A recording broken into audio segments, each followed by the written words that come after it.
StraightAllDay.com. All right, so please swipe to the right, share with your friends, let them know we're going live. We're talking about the top power forwards in the league this year. And this actually is a stacked position. There's a lot of players that I forgot about that we're going to talk about in this video. So we got to start with the honorable mention. Let me make sure I got my 5 in order right now. And I think I do got my 5. All right, Grayson, good to have you back. Again, you'll be able to catch those on YouTube or in the next 24 hours. They're going to be on Periscope for the next 24 hours. But everything I'm doing now is going on YouTube. So we got to talk about honorable mention first. There's a lot of guys we got to mention in honorable mention. First one is going to be Serge Ibaka, the Oklahoma City Thunder. Serge is a guy who's obviously the third wheel on that team. You know, he's a great mid-range shooter. He can score on the inside a little bit. Good shot blocker from the help side. But I don't think anybody will argue that Serge belongs in the top 5 when we get to our top 5. But we got to mention Serge. I'm also going to mention Mr. Dirk Nowitzki, who's not going to be in the top 5 because Dirk's getting older. His minutes going down a little bit. He's not a guy that his team is looking to carry them as much anymore. He still does his thing. But I wouldn't say Dirk is in the top 5 anymore power forwards. But he's actually might be the best non-American born guy. Or European or whatever we want to call it, import NBA player. He might be one of the best ever. Actually, I'm not sure there's anybody who you could say goes over him if you count, I think, of guys who didn't play college in the United States. Because Olajuwon would go over him, but he played college in the USA. So I'm talking about guys who didn't play college, came from another country into the United States. Dirk might actually be the best of all time. But he's not in the top 5 this year. Another guy we have to mention is Mr. Paul Millsap from the Atlanta Hawks. I was never a big Paul Millsap fan, but over this past season, Paul Millsap showed he definitely showed his game. And somebody said Pau Gasol maybe over Dirk. No, I'm going to have to go with Dirk over Pau. All time, I got to go with Dirk over Pau Gasol. But Pau is actually an interesting argument because Pau has carried that Spain team in those international competitions, but Spain got a better team than Germany got, period. But anyway, Paul Millsap. I was never a big Paul Millsap fan, but this past season in Atlanta, Paul Millsap really showed what he can do. I saw Paul cross up a couple power forwards. He was dunking on dudes. He was doing some stuff I didn't know he was capable of doing because I never really watched Paul Millsap. But I heard a lot of people on YouTube will leave comments and say, yo, Dre, you got to talk about Paul Millsap. Dude can go. So I got a chance to really look at him a little bit last year. So respect to Paul Millsap, but he's not in the top 5. Another guy that we got to mention in top 5. Let me make sure this list is right because I'm not sure we leaving this guy out of the top 5. And yes, we are. Out of the top 5, got to be Pau Gasol. Pau Gasol, I think, goes number 6 in the top power forwards of the league this year. Pau actually had a resurgence in Chicago last year. I think he was kind of done with LA when Mike D'Antoni came in there. Who knows what Mike D'Antoni was doing? Mike D'Antoni blew that whole thing in LA. When they should have hired Phil Jackson, they hired Mike D'Antoni. Powell was minimized. Dwight Howard didn't work. Steve Nash was getting hurt. The only guy who was still doing his normal thing was Kobe in that situation. So the Lakers just completely screwed that whole situation up with the coaching. Mike Brown, then Mike D'Antoni. It just didn't work. They just made some bad management decisions, and that kind of messed up what was going on with the team. They probably could have kept Dwight if they would have had the right coach. Nobody could have predicted Steve Nash getting hurt. They probably could have kept Pau Gasol if they would have had the right coach, but they messed that whole situation up. So Pau Gasol last year went to Chicago, had a resurgence, got his 10 boards a game, was getting his 20 points a game, scoring points like always. His defense was not good last year, but he was putting the ball in the basket as he normally does. And this past summer, playing for Spain in the, what do they call that? The thing they just had is the FIBA Europe. Y'all correct me. Let me know what that competition was called. He was playing for Spain. Pau Gasol doing his thing again. He had like 40 points in one of those games I saw. I didn't even see the game. I just saw the stats. This dude had like 40 points and 15 rebounds. I'm like, damn, Pau Gasol just goes off when he puts on that Spain uniform. I got to give him respect for that. I mean, it's not the NBA game, but over there, those games mean a lot to those guys. And Pau Gasol goes off when he puts that Spain uniform on. You can't question that. And even though I had nothing to do with what he did in the NBA, I just got to respect that he does that. So, again, him and Dirk, top players to come out of Europe into the NBA. FIBA Eurobasket, yeah, Pau just killed in that. I saw the stats. I didn't see the games, but I saw the stats. And I seen him play against Team USA. He routinely kills Team USA every time they go against Spain. Even though they don't be winning, he always does his thing. So anyway, getting into the top 5 power forwards this season, this guy actually left out of the top 5, I think, a year ago, and people was going crazy on me. My dad was going crazy on me because he's a Spurs fan, Mr. Tim Duncan. I'm going to put him as a power forward because last year they had Tiago Splitter playing center. So I'm going to put Tim Duncan as a power forward before I had him listed as a center. Tim Duncan, number 5 power forward. How this guy keeps doing it, I don't know. His points went down last year. He's averaging less than 15 points, but he still gets you damn near 10 boards. He still gets you a couple of assists, and he still can block shots. And he's still a guy who can get you a bucket when you need it. If you need a bucket, you give Tim Duncan the ball, and he can get you a bucket. Now, I remember when they was playing the Heat in the finals a couple years ago after Ray Allen made the big shot in Game 6. And Tim Duncan missed that little bunny hook shot over Shane Battier in Game 7. He would have made that hook shot. The Spurs would have won that Game 7. And he missed it. I remember I texted my dad. I said, you know what? Tim Duncan never misses that shot. But you know what? Your Miami Heat championship shirt is on his way in the mail. He didn't text me back. But Tim Duncan missed that damn hook shot. The reason I mention that is Tim Duncan is pretty much an automatic bucket if you need it. When you need it, Tim Duncan will get you a bucket. He'll get you a rebound. He'll get you an assist. He will make the play that needs to be made. And that was the crazy thing about Ray Allen hitting that 3 was Tim Duncan was on the bench when Chris Bosh got the rebound and passed it to Ray Allen. And a lot of people was criticizing Pop about that, but they came back and won the title the next year. Tim Duncan, number 5 power forward in the league. Number 4 power forward this year. And this one was a tough one to make, but I'm basing this basically on what I've seen this guy do in the past, not necessarily just last season, even though I said that was the criteria, but I get to change it because of my video. And knowing what I think he's going to do this year, got to be Mr. Kevin Love, Cleveland Cavaliers. Kevin Love averaged 25 points and like 14 rebounds 2 years ago when he was in Minnesota. His team wasn't doing nothing, but the guy was he was dominating. I watched him play they was playing Oklahoma City, I think, one night, and he was just killing those dudes. He had like 40 points. He's making threes from 3 feet behind the three-point line. He's posting dudes up. He's grabbing every rebound in sight, hitting his guys with outlet passes. He was just dominating. I was like, this dude is dominating the game. It's not because he's on a bum team that he just gets to dominate. He was just, nobody could stop him. Nobody on OKC could stop him. He was doing this all season. I remember he went against Blake Griffin either a year or 2 years or 3 years ago in LA. He made that 3 at the buzzer to win the game. Y'all remember that shot? Kevin Love was clearly the best power forward in the league 2 seasons ago. No, not 2 seasons ago, 2 or 3 seasons ago. Maybe both of them. He was clearly the best power forward in the league. He went to Cleveland. They had to kind of figure out what worked because LeBron had been a small ball forward in Miami. So him and LeBron was kind of at the same position. Kevin Love had to try to find his way to get the ball. Kyrie is a ball-dominant point guard. LeBron's a ball-dominant small forward or whatever you want to call LeBron. And then it was Kevin Love. So Kevin kind of couldn't find his space for a while. But I think this year he's going to find his space. He's going to get the ball. He's going to do his thing. Yeah, he said, and Trae Thompson said he remembers that game against who's PLC? OKC, I think he means. Against OKC, yeah, he was killing them. I was watching that game like, yo, Kevin Love is one of the best players in the league right now. Watching what he was doing to OKC, and they had their whole team. Westbrook, KD, Serge, all those guys was out there. He was cooking them. But anyway, I think Kevin Love can do that again. He's going to get you 14, 15 rebounds a game this year. Or maybe 10 to 12 rebounds because LeBron's a guy who grabs a bunch of boards himself.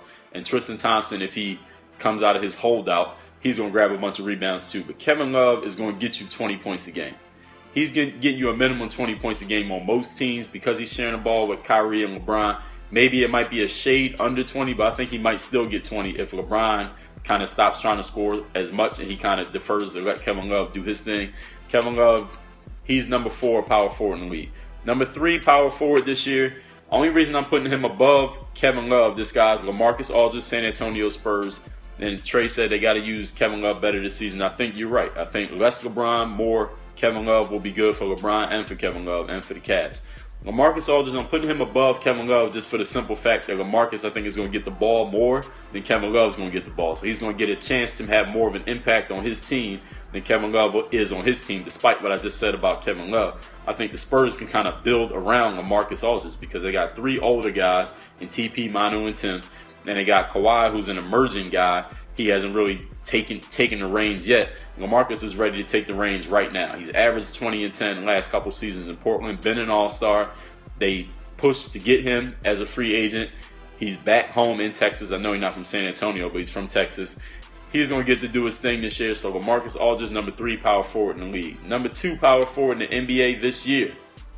This guy has been number 2 before. We've seen other number 1s come and go. He's still number 2 this year. Going to be Mr. Blake Griffin. Blake Griffin of the LA Clippers. Blake is still super athletic. His jump shot has gotten better. he still don't grab enough rebounds. I don't know how Blake Griffin averaged 7.6 rebounds last season. I don't know how a guy who's one of the top 10 most athletic players in the world only averaged 7.6 rebounds per game. That makes no sense to me. Now, I know DeAndre Jordan grabs a lot of rebounds. DeAndre Jordan be out there trying to grab every rebound. But I don't care. Blake Griffin should be getting 10 rebounds a game, dude. You jump, you got like a 40-something inch vertical. You could dunk on anybody in the league. How can you not just jump and grab a rebound? Now, Blake Griffin, one thing I read in scouting reports, people like Blake Griffin doesn't have long arms. Listen, it ain't about long arms. The guy just doesn't grab rebounds. I watch Clippers games and it's like he don't even look for the rebound. When somebody misses a shot, Blake doesn't even look like he's trying to grab it because he knows DeAndre is going to grab it. But I'd rather have two guys trying to both grab the rebound and one guy just saying, all right, I ain't even going to go for it because my other guy's going to get the board. Blake's got to give me 10 rebounds a game. I want to see, Westbrook averaged more rebounds than Blake Griffin last year. Russell Westbrook. That don't make no sense. Even LeBron James. Just the fact that you playing the four, you should grab a bunch of rebounds just because you at the position. So I don't know how Blake only averaged 7.6 rebounds. Now, he did average 5.3 assists, which is better than some guards. I got to give him respect for that. Somebody said Blake's going for the outlet pass. I don't know about that. You're a power forward, man. You got to grab the rebound and throw the outlet pass, then run the floor and get the ball back. But anyway, Blake did get you 20-plus points per game. His shot got better. When I watch Clippers games, a lot of times Blake will get the ball somewhere in that high post mid-range area, and he won't even look at the rim. Like, he'll catch the ball from one side, he'll catch it, and then he'll turn and swing it to the other side. He don't even look at the basket. I'm like, dude, look at the rim. You average 20 points a game. At least be a threat where you might score. Take somebody off the bounce. And I know a lot of people say this during the games. Blake's footwork in the post is, I don't even know how to describe that. Can y'all give me some words to describe Blake Griffin's post moves footwork? Because I watch on Twitter and also the comments on YouTube when people talk about Blake's footwork in the post, and it's kind of, I don't know how to describe it because they talk about LeBron in the post. LeBron he be getting away with traveling. LeBron does travel often. He gets away with it because it looks good when he does it. But Blake Griffin, Blake Griffin doesn't actually travel, but the stuff that he does is like, what the hell did he just do? Like, he'll jump with his back to the basket, and then he'll turn around in the air and shoot it, and it'll go in. And the crowd's going crazy, and they're like, and Blue Rain said garbage. I don't know if I would call it garbage. See, the reason I can't call it garbage is because a lot of times he actually ends up scoring or getting fouled. A lot of times he ends up actually making the bucket. So I can't say it's garbage because he got the result. Trey Tom said it's slow. I don't even know if slow is the word. I don't know how I would describe it. It's like wonky. It's like the dude's footwork is all over the place. He got one foot stepping behind the other one. He's jumping with his feet twisted. Then he squares himself up in the air and shoots the shot and either gets fouled or makes it. And I'm like, what the hell kind of footwork did he just do? But he's making the shot. So I don't know. Somebody said he'd be hitting the quam when he's doing his moves. I don't know what Blake's doing with his footwork in the post. Yeah, unorthodox. That's a great word to put it. I don't even know. Unorthodox might be giving his post footwork too much respect. But whatever you want to say, somehow he gets you 20 points a game. He can still dunk on anybody. He's still catching those alley-oops. He be throwing alley-oops to DeAndre Jordan now. The guy is super skilled. Rebounds, I want to see Blake get more rebounds this year. Now let's go to the number one power forward in the league this year.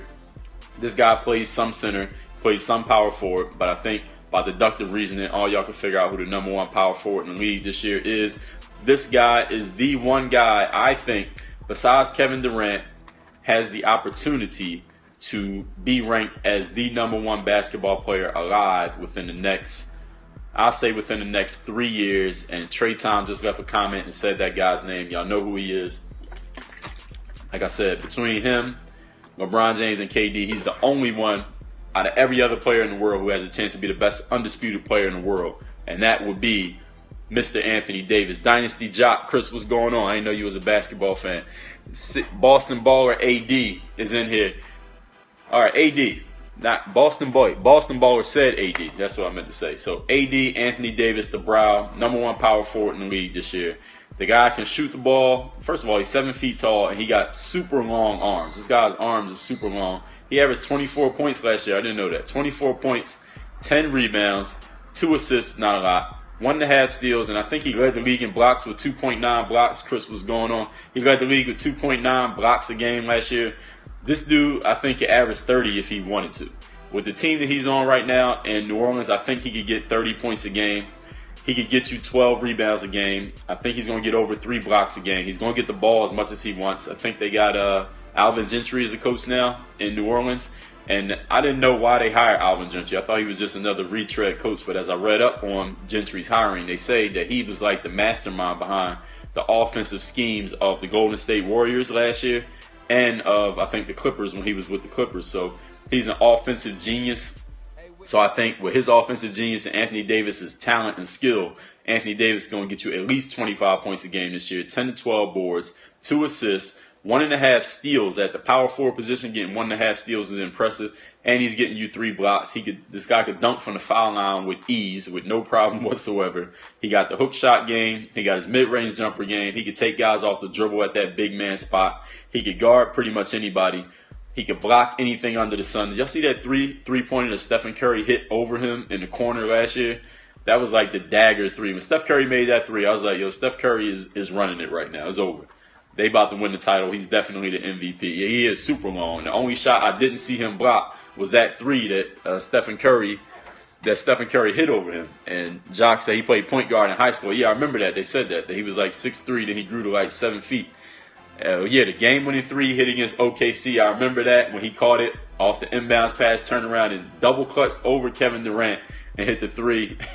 I remember that shot. I remember seeing that on SportsCenter. I wasn't watching the game, but I saw that on SportsCenter. But that 3 Steph Curry hit over him was like the only shot I never seen him not make. But they say back in Chicago he was like 6'3", playing point guard. Then the next year he showed up at school. He was 7 feet.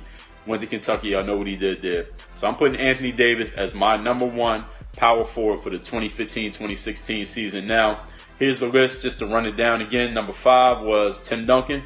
Number 4, Kevin Love. Number 3, LaMarcus Aldridge. Number 2, Blake Griffin. Number 1, Anthony Davis. If you missed any or part of this video, if you missed all or part of this video, I'm taking the same video. It's going to go on YouTube probably in the next 2 weeks. Y'all know where I'm at on YouTube. If you don't know, just search my name, Dre Baldwin, youtube.com/DreUPT. And on there, y'all will see the discussion, because the discussions get crazy when I start listing players and ranking players, because people agree and disagree. So if you want to get into that conversation, just subscribe to me on YouTube. You'll see the video come out in a couple weeks. Now we're going to come right back with the top 5 centers. It's going to be the last video for right now, because I got to eat. I'm hungry. Work on your game. Dre all day. Thanks for checking out this video. Make sure you follow all my top content up here. Follow me on all your favorite social networks right over here. And make sure you are subscribed to catch all the new content I put on this channel every single day. Work on your game.